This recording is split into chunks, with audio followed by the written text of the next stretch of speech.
Okay, guys. All right. So right now, I've been defending Kanye.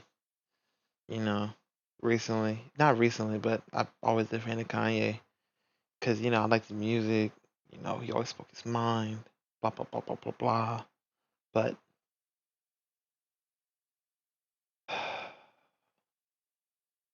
it's gotten out of hand. I can't defend him anymore. I've been trying to. Well, he made graduation a couple of for a couple of you know days. Not a couple of days. It only lasted an hour until I couldn't defend him anymore. I I don't know what to say. It's like, what the actual crap is he doing? Like, then his Twitter. Do you see his Twitter? Oh my gosh. How, yeah, so let's get into this Philip DeFranco video, and it's gonna talk more about it, and let's get into it. All right. That's right. You're not Hitler. You're not a Nazi. You don't deserve to be called that and demonized.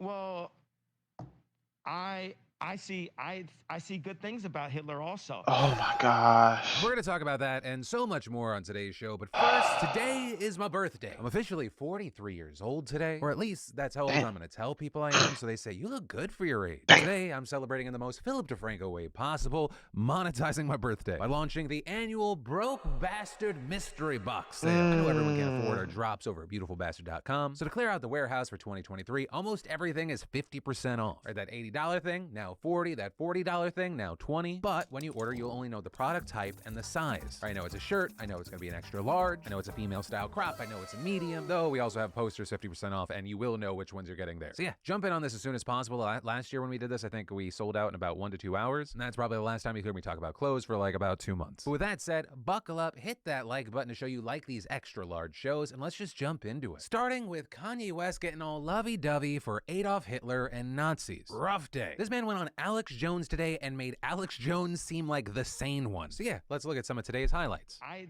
see good things about Hitler also. Every human being has something of value that they brought to the table. What did he bring to the table? Hitler. After that, you had Jones sending the show to a commercial by saying that he wasn't a fan of Nazis, with Ye then saying, I like Hitler. With Jones for the first time in his life trying to be the voice of reason. Sure. I don't like Hitler. And I know you're trying to be shocking with that. I'm not trying to be shocking. I like Hitler. I do not. The Oh my. Holocaust is not what happened. Pause it. I can't look at this. What is this? What is going on?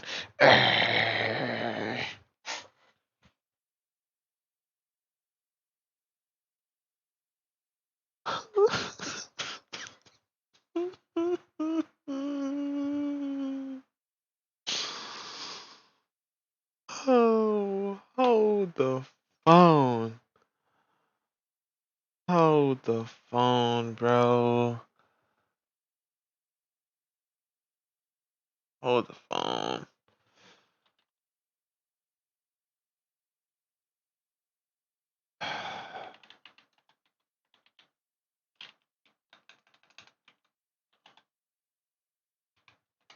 Oh my gosh, this is how I'm feeling right now.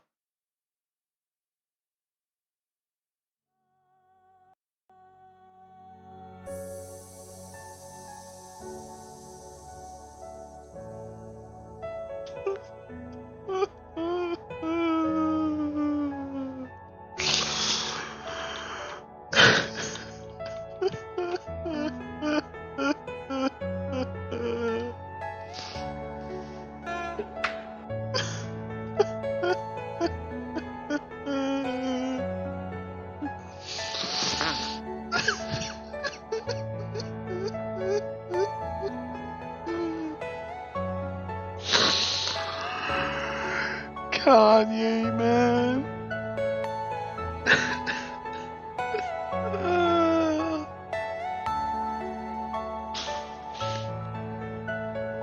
One job, man. Yeah, one job, man. One job, man. Can't keep defending you. Graduation doesn't work anymore. Yeezus doesn't work anymore. Dark Phoenix doesn't work anymore.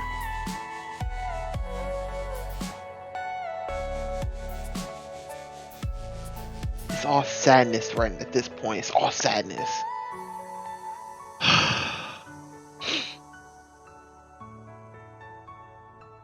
Rip Kanye. Can you get some Rip Kanye's in the chat? Rip Kanye's in the chat.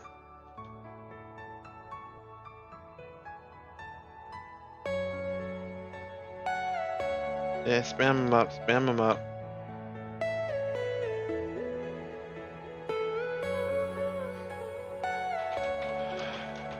Rip Kanye's in the chat. Rip Kanye's.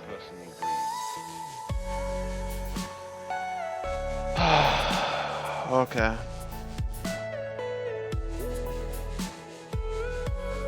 Rip Kanye, man. Rip Kanye. Rip Kanye, man. Alright, let's get back to the video. The facts of that, and Hitler has a lot of redeeming qualities, and he didn't kill 6 million Jews. That's just like factually incorrect. And Obama was not the first black president, he was another Jewish president. With Ye just then doubling Oh down. my The god. Nazis, in my view, were thugs that shook people down, did a lot of really bad things. But they did good things too. We're gonna stop dissing the Nazis all the time. Oh my With gosh. Jones even accusing Ye of I having mean, a Hitler fetish. And honestly, I don't You even you know can you what can to say put Dookie. that Like, I really some of the agree with what Ben experiments they were Collins said there when he were tweeted. Like, I fucking cannot horrible. understate how unbelievable. Like his fucking experiments was fucking heart wrenching and fucking horrible. Yeah, you could take some research out of it. You could take the research, but it's not morally right to take that research because of what the fuck he did to the millions of people, right? Right? You can't defend him anymore. Like you can't. And him tripling down on it is crazy. Tripling down. It's crazy. Graduation. Fuck graduation.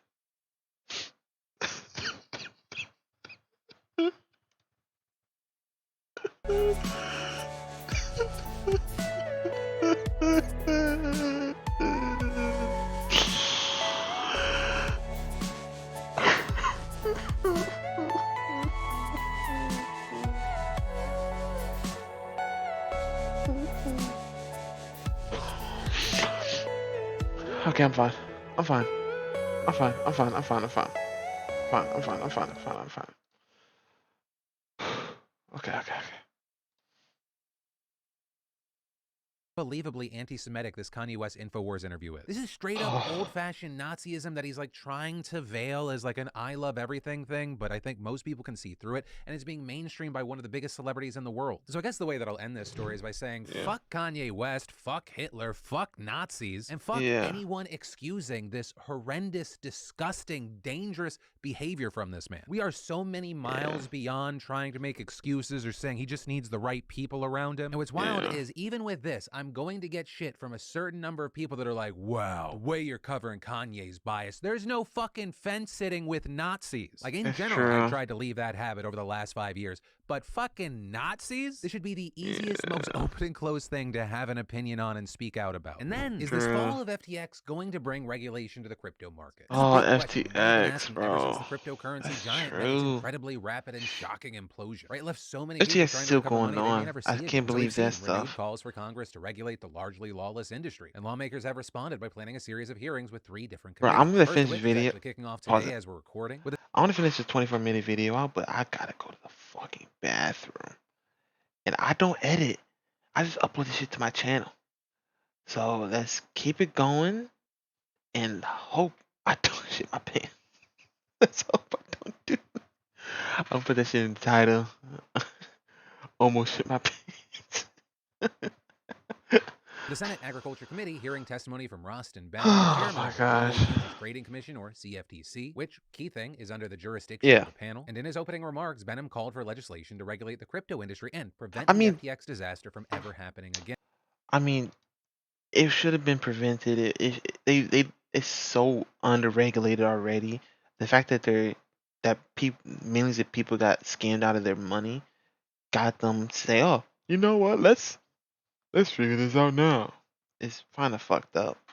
I mean, it's always good that they're doing it, but it's just fucked up how long it took them to do it.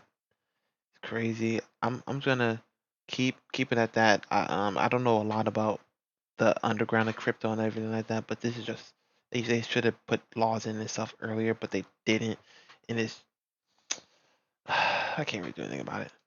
Again. But many experts are concerned that congressional efforts to better regulate the market will fall short or just fail entirely. And that is due to one tried and true reason as old as time: money in politics. Right, currently, the top bill being discussed here is the Digital Commodities Consumer Protection Act, or DCCPA, which, among other things, would give the CFTC more authority and funding to oversee crypto companies. The bill's been sponsored and championed by the Agriculture Committee Chair and Ranking Member Senators Debbie Stabenow and John Boozman. And Benham notably actually used to be a senior staffer for Stabenow and has also thrown his support behind the measure. And another key thing here, so has former FTX CEO Sam Bankman-Fried, which, unsurprisingly, has raised alarm bells for many experts. Many of whom view this as a transparent attempt by FTX to essentially just mold regulations as they like, with others also noting that this bill may be too advantageous to the crypto industry, which supports giving regulatory authority to the CFTC because companies believe they'll get more favorable treatment from the agency. And that is due to the CFTC being so much smaller and having way fewer resources than the Securities and Exchange Commission, who, another key thing, has taken a far more aggressive position on controlling the market. Now here you do have Stabenow denying the assertion that the legislation was basically written by Bankman-Fried, saying it was Come on, drafted over man. the course of many months with and influenced by many different voices. But Sure.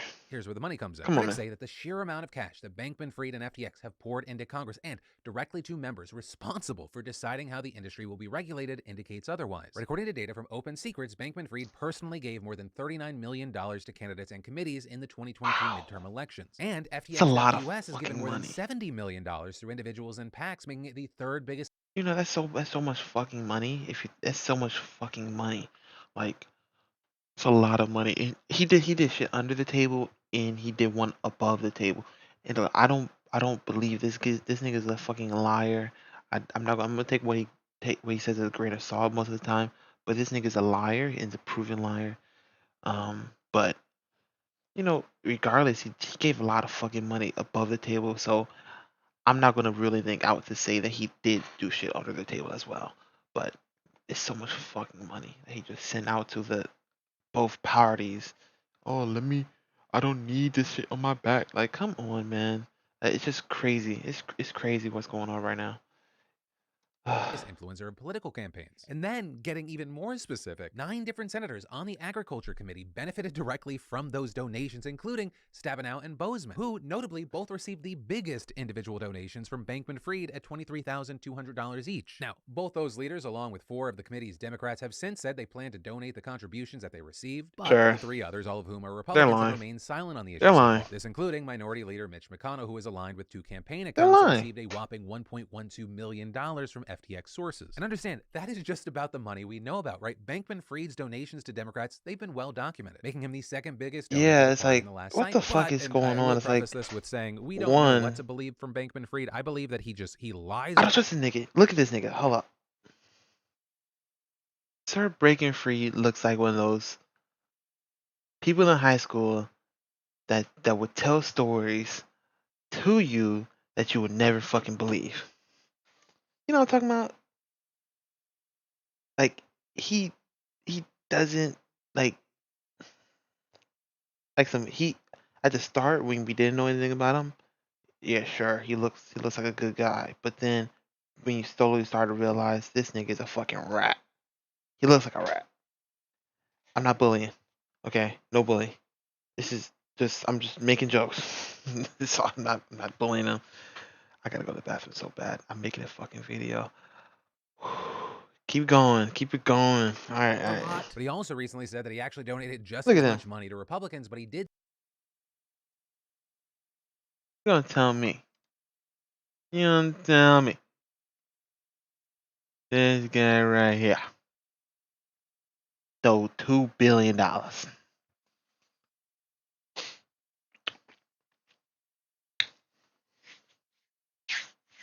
I'm gonna start a fire with my hands because I don't put any lotion on. He stole $2.2 billion. This little rat.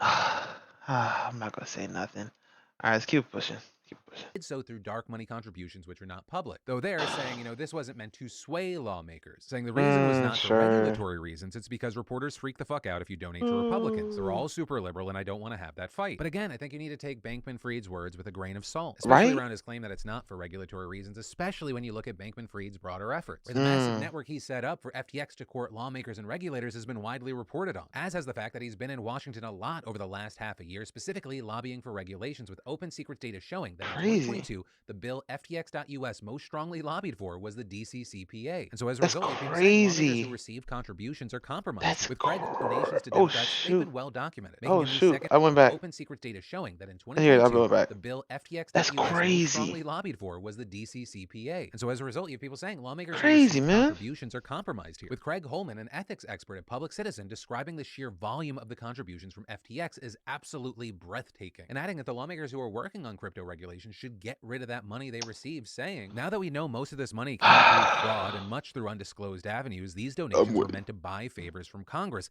not to reward admirable lawmakers. So we'll have to wait to That's see what I'm what the talking about. lawmakers do. But also, even if they do that, there's no promise that other major crypto players won't just donate more. He's just rambling to save his own ass. That's what he's doing. He's just rambling to save his own ass. I don't like people like that. This is a face. This is the. He said he's 47 years old. That's a 47-year-old face. I'm sorry. I'm playing. It's a joke. I'll keep going. More in the next cycles. But also that just touches on the lobbying problem in general. It's why I, and I think many, many people think, politicians in general can be bought. Even if some politicians don't think it's that way, the money likely makes it easier to It swing a buys certain people. way. And that's both public and dark. You can buy a So life. where I'll leave this is a question can for buy a everyone. life. Yes, the general public, what are your thoughts here? But also, if you've been involved in any way in the crypto world at all, what are your thoughts based off of what we're seeing? And then the holiday season can be joyful for sure, but it can also be stressful. And a great way to cope with the hectic holiday stress at the airport, road trip, Don't do it. escapism is with the sponsor Don't of do today's it. show. Okay. Raycon. Okay. Pause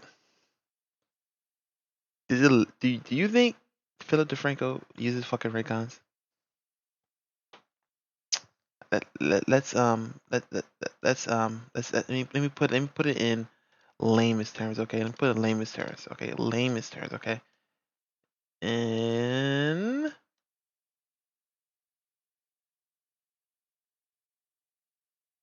no.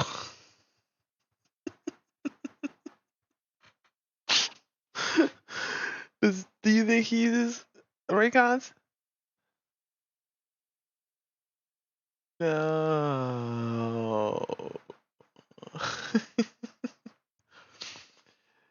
He's too old to operate them.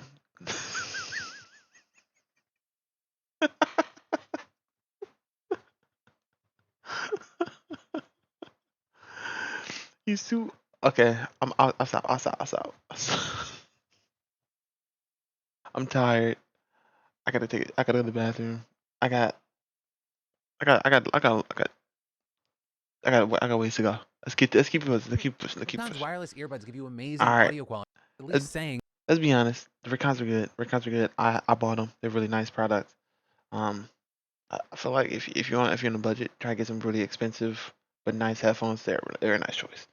But Ray J, he's weird. Okay, keep going. That they're trying to figure out ways to deal with it. Though I will say, as of right now, I don't see any of these companies actually doing a good job at it. Though that's not to say I have a better solution. I don't know how you handle hate and harassment at the scale of these companies. But every now and then we see a social media platform take a swing, and right now we're seeing Twitch take a swing with them launching a new thing called Shield Mode, which is supposed to protect people against hate raids. Right when you have a large group of people engaging in a targeted effort to just harass a streamer, and we've seen this happen. I think it's important to have something like that.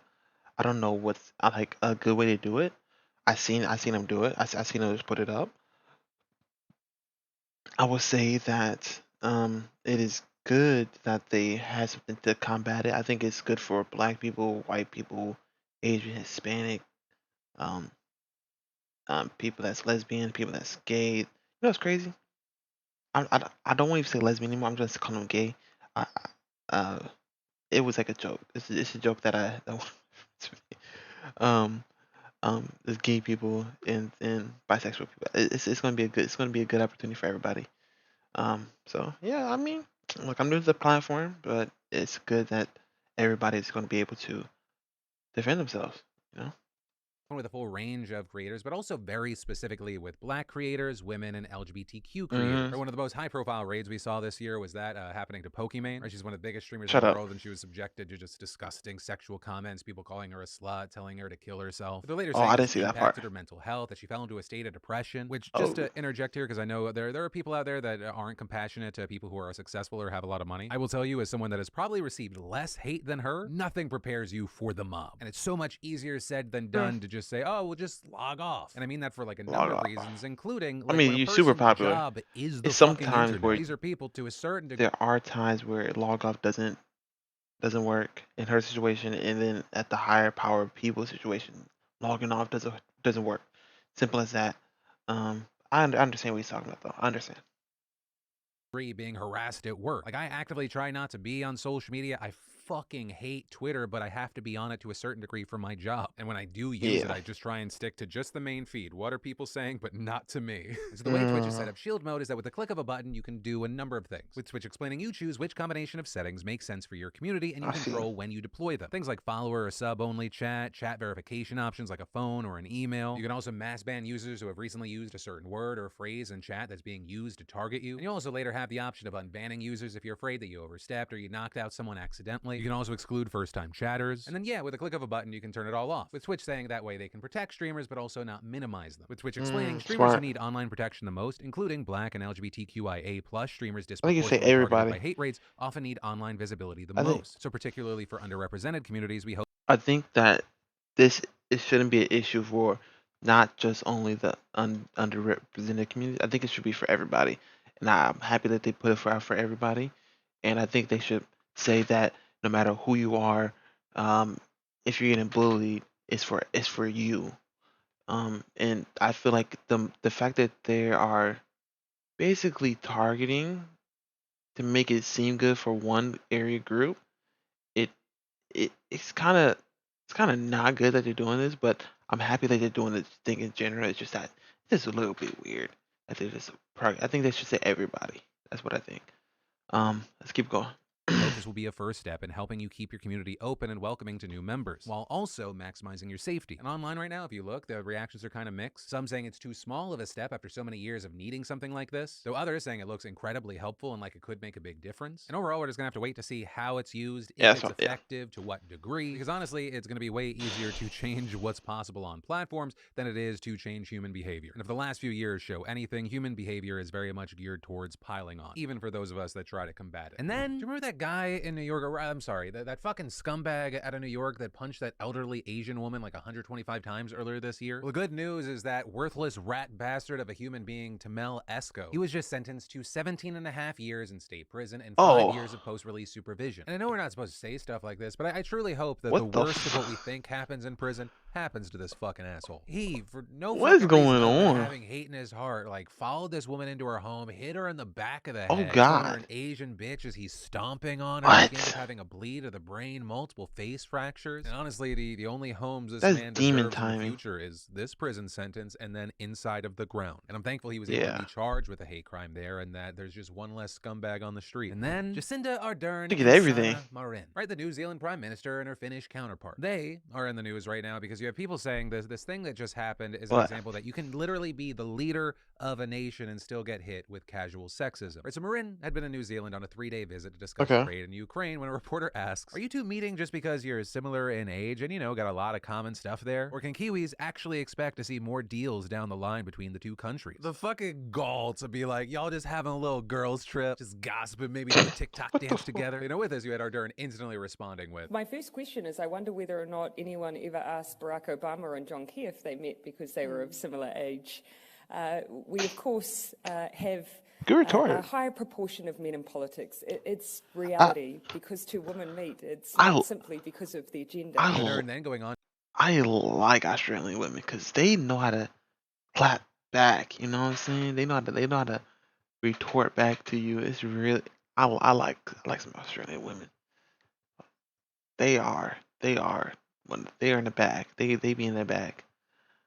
On to explain that the two countries trade hundreds of millions of dollars in goods and plan to expand that, while Marin said, yeah, we are meeting because we are prime ministers, of course, but as Jacinda said, We have a business delegation with us. You know, well, I just saw it as like a really stupid fucking question, and it kind of brought me joy to see them dunking on the guy. There were a lot of people that were upset or just kind of pissed off about this. With one journalist tweeting that he was one sentence away from asking the prime ministers if they met to talk about boys and if their periods had synced up yet, as well as another saying they were surprised they didn't ask the Finnish PM if they were there for a sleepover. But also, I do want to note, the only thing that would be shocking about this story is if this is kind of like the last time it happened. That reporter works for News Talk ZB, which turns out is a heavily right-leaning radio station in New Zealand, and they appear to take whatever chance they can to bash Ardern or try to get under her skin. And, you know, stupid's gonna stupid, so what can you do other than kind of point and laugh at it? And then, Denny Masterson's rape trial has been declared a mistrial, where the actor best known as Hyde from That 70s Show had been accused by 3 women, saying that Masterson supplied them with alcohol and... Look, if you watch that show, you're old. You're old, okay? But this man is wild. Don't ever take inspiration from these type of people. I mean, you can watch a show, but you can't look at the people outside of it, okay? That's just simple. You can't do that because look what they're doing. Look what they're doing.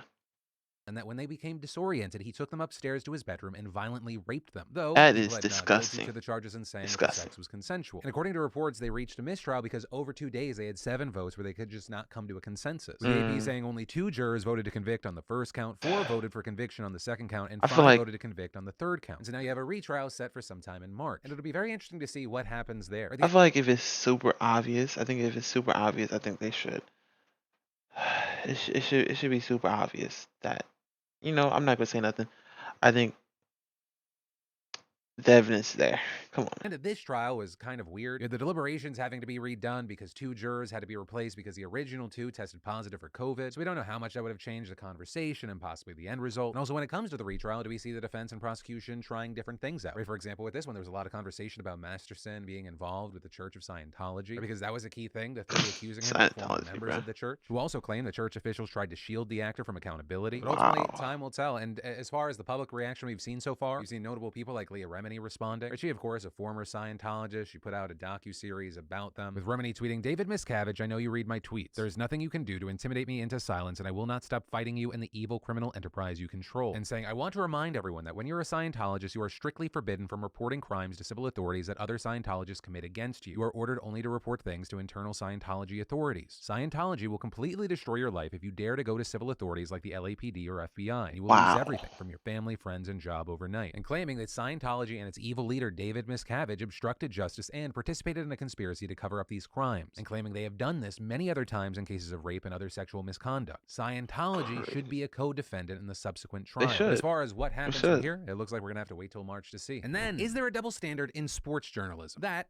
is the question at hand because of this LeBron James call out. So if you didn't see, there's this photo of Dallas Cowboys owner Jerry Jones, was recently published by the Washington Post. It was taken in 1957, and you had Jones, who was 14 at the time, seen in a crowd peering over a group of white boys trying to block a group of black students from entering a school in Arkansas. Now, Jones has since said that he was just there out of curiosity, not to engage, that he didn't fully understand the weight of the event at the time. But you had LeBron James saying he doesn't think this photo has gotten enough attention from the media, saying during a press conference yesterday, "I was wondering why I haven't gotten a question from you guys about the Jerry Jones photo. But when the Kyrie thing was going on, you guys were quick to ask us questions about that." True. Referencing the attention Kyrie Irving got after being suspended by the Brooklyn Nets. Sometimes LeBron be making no sense, but this time he was spitting, and I think that's really, like, I love that question that he asked him back. I think that's really important.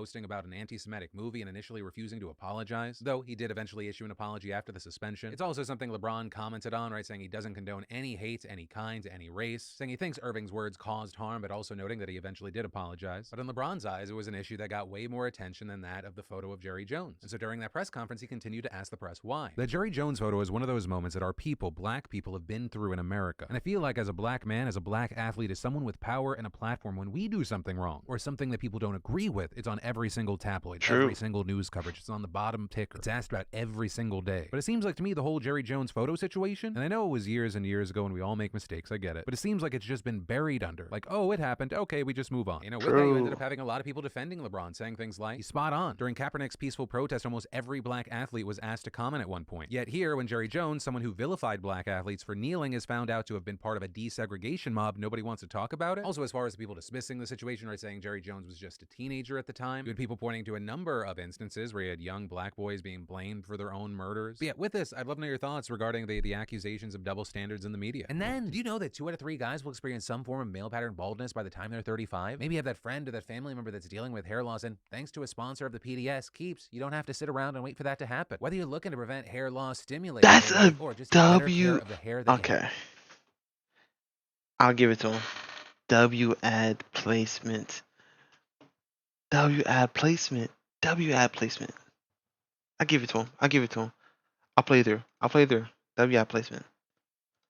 Keeps has you covered. Keeps helps you stop hair loss before it's too late with a If y'all scientific niggas and bout affordable it, approach to treatments that are up to 90% effective at use reducing the and stopping Francos. further hair loss. And in addition to clinically proven treatments, Keeps has Use an it. award-winning all-natural thickening shampoo and conditioner system. And you can get these products delivered directly to your door, meaning no more going in person to the doctor's office for your prescription, saving you both valuable time and money. Keeps is the way to go. So to get 50% off your first order, go to keeps.com/DeFranco or just click that link in the description. That's keeps.com/DeFranco. And then there's an Adderall shortage in the US, and it could cause a massive health crisis. Right, so there was already an issue. Back in mid-October, you had the Food and Drug Administration announcing that there was a nationwide shortage of immediate release Adderall, with the FDA specifically noting that Teva Pharmaceuticals, which is the biggest manufacturer of the drug, that they were experiencing ongoing intermittent manufacturing delays. But since then, the FDA has also reported that there are other manufacturers experiencing similar problems as well. And in statements to the media, Teva said that the supply disruptions were triggered by a combination of a since-resolved labor shortage on its packing line this summer, as well as increased demand for the drug, right? Adderall prescriptions have skyrocketed over the last 2 decades. Yeah, From 2006 to 2016, the prescription of stimulants more than doubled in the States, and those numbers have only grown since the pandemic, right? According to figures from the data analytics firm IQVIA, from 2019 to 2021, Adderall prescriptions alone rose by about 16%, surging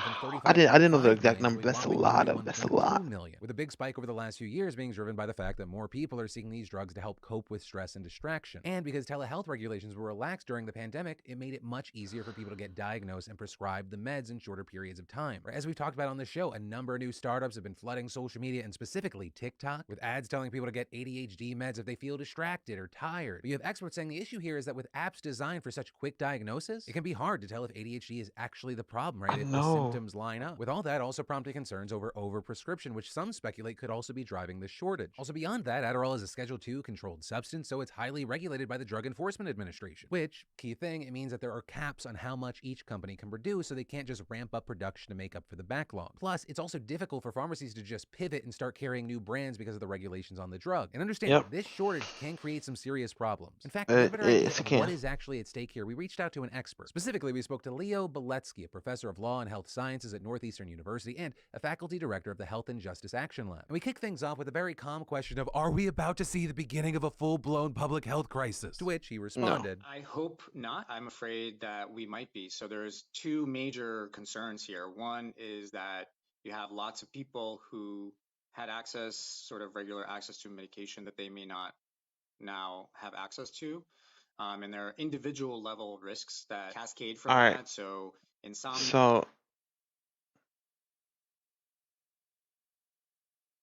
I'm gonna be honest with you. I'm not watching the rest of the video.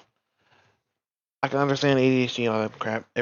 Some people have it, a lot of people don't have it. People just misdiagnose, blah blah blah blah blah. But biggest thing, FTX, balding, but Kanye, disappointing. I can't defend him anymore. Can't use graduation. Hope you guys have a great day. Hold up.